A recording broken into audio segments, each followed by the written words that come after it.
Hi, ഇന്നലെ നമ്മൾ സംസാരിച്ചത് സിസേഴ്സ് ഫീറ്റ് ടെക്നിക്കിനെ കുറിച്ചിട്ടായിരുന്നു. അപ്പോൾ ഇന്ന് നമ്മൾ സംസാരിക്കാൻ പോകുന്നത് സിസേഴ്സ് ഫീറ്റിന്റെ തന്നെ അഡ്വാൻറ്റേജസ് എന്തൊക്കെയാണെന്നുള്ളതാണ്.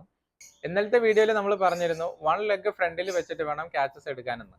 വൺ ലെഗ് വെക്കുമ്പോൾ എപ്പോഴും നിങ്ങൾ ശ്രദ്ധിക്കേണ്ടത് നിങ്ങളുടെ നോൺ ഡോമിനന്റ് ലെഗ്, അല്ലെങ്കിൽ നിങ്ങളുടെ ഇപ്പോൾ റൈറ്റ് ഹാൻഡർ ആണെന്നുണ്ടെങ്കിൽ നിങ്ങളുടെ ലെഫ്റ്റ് ലെഗ് ആണ് ഫ്രണ്ടിൽ വരേണ്ടത്.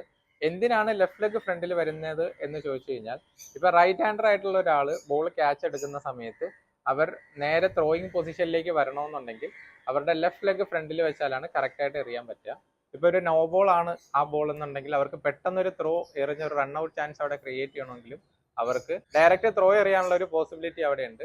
സോ അത് റൈറ്റ് ലെഗ് ആണ് നമ്മൾ വെക്കുന്നതെന്നുണ്ടെങ്കിൽ അവിടെ നിന്ന് തിരിച്ച് ലെഫ്റ്റ് ലെഗ് ഫ്രണ്ടിൽ വന്ന് ത്രോയിങ് പൊസിഷനിലേക്ക് വന്നിട്ട് വേണം ത്രോ എറിയാനായിട്ട്. അവിടെ നമുക്ക് സമയം കൂടുതൽ എടുക്കുന്നതാണ്. രണ്ട് ലെഗും ഒരുപോലെ വെച്ച് നമ്മൾ നോർമൽ ക്യാച്ചസ് എടുക്കുന്ന സമയത്ത് നമ്മൾ പറയുന്നത് നമ്മുടെ കൈ നമ്മുടെ ചിന്നിന്റെ ലെവലിലോ അല്ലെങ്കിൽ ഐസിന്റെ ലെവലിൽ നിന്നോ റിസീവ് ചെസ്റ്റിലേക്ക് ചെയ്തെടുക്കുക എന്നുള്ളതാണ്. ബട്ട് ഇത് ചെയ്യുന്ന സമയത്ത് നമ്മുടെ ക്യാച്ചസ് മിസ് ആവുകയാണെന്നുണ്ടെങ്കിൽ നമ്മുടെ ഫേസിൽ കൊണ്ട് ഇഞ്ചുറീസ് വരാനുള്ള ചാൻസസ് ഉണ്ട്. സോ ആ സമയം നമ്മളൊരു സിസേഴ്സ് ഫീറ്റ് യൂസ് ചെയ്താണ് നമ്മൾ ചെയ്യുന്നതെന്നുണ്ടെങ്കിൽ നമ്മുടെ കൈ കുറച്ചും കൂടി ബോഡിയുടെ ഫ്രണ്ടിൽ നിന്ന് ആയിരിക്കും വരുന്നത്. അങ്ങനെ ഫ്രണ്ടിൽ നിന്ന് വരുന്ന സമയത്ത് നമ്മൾ ക്യാച്ച് ഇപ്പം മിസ്സായാൽ പോലും നമ്മുടെ ചെസ്റ്റിലോ അല്ലെങ്കിൽ ബോഡിയിലോ കൊണ്ടുപോകാനാണ് ചാൻസ് കൂടുതൽ. അത് നമ്മുടെ ഫേസിൽ വരുന്ന ഇഞ്ചുറീസ് ഒരു പരിധി വരെ നമുക്ക് കുറയ്ക്കാനായിട്ട് പറ്റുന്നതാണ്. ഈ രണ്ട് കാര്യങ്ങളും നമുക്ക് സിസേഴ്സ് ഫീറ്റ് യൂസ് ചെയ്യുന്നത് കൊണ്ടുള്ള അഡ്വാൻറ്റേജസ് ആണ്.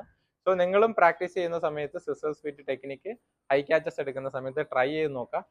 പിന്നെ ഒരു കാര്യം ഇമ്പോർട്ടൻ്റ് ആയിട്ട് പറയേണ്ടത്, സിസേഴ്സ് ഫീറ്റ് നമുക്ക് എല്ലാ ക്യാച്ചസിനും നമുക്ക് പോസിബിൾ അല്ല. ഇപ്പൊ വളരെ ദൂരം ഓടിപ്പോയി എടുക്കുന്ന ഒരു ക്യാച്ചിന് നമുക്ക് സിസേഴ്സ് ഫീറ്റ് പോസിബിൾ അല്ല.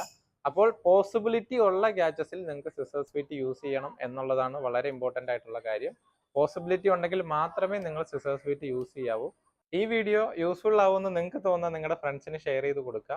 നെക്സ്റ്റ് ഒരു വീഡിയോയുമായിട്ട് അടുത്ത ദിവസം വരുന്നതായിരിക്കും. ബൈ.